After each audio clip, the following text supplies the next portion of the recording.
Përshëndetje, Zoti Kryeministri i Shqipërisë, Zoti Edi Rama. Unë jam ai qytetari vlonjat që oqa zvar nga policia e oligarkëve.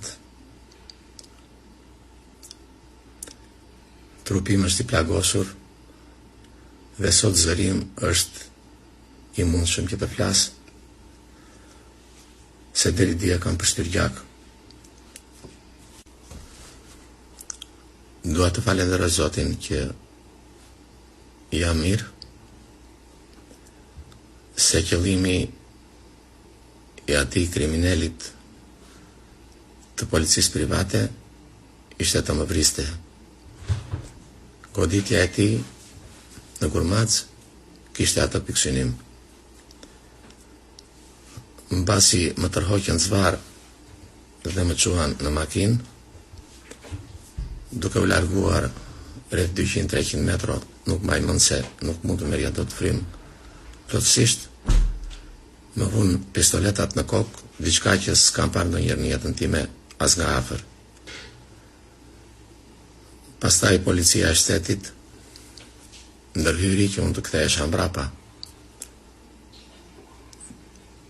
duke ardhur e duke më marrë nga duart e tyre dhe më nxorën jashtë ku ishin mbledhur të gjithë njerëzit. Çudia ime më e madhe është si ka mundësi në një qeveri, në një shtet, policia private të hedhë gaz lotësjellës policisë e shtetit, të dhunoj policinë e shtetit. Kush janë ata? Mendimi juaj kush është, çfarë po kërkojmë ne? Sa të padrejtë jemi ne që mund të kemi zvar e të qellohemi. Kërkojmë pronën tonë, një pronë që kemi me dokumenta, një pronë që nga pasur gjyshrit dhe stërgjyshrit tanë. Den baba den, si që thatë dhe juve.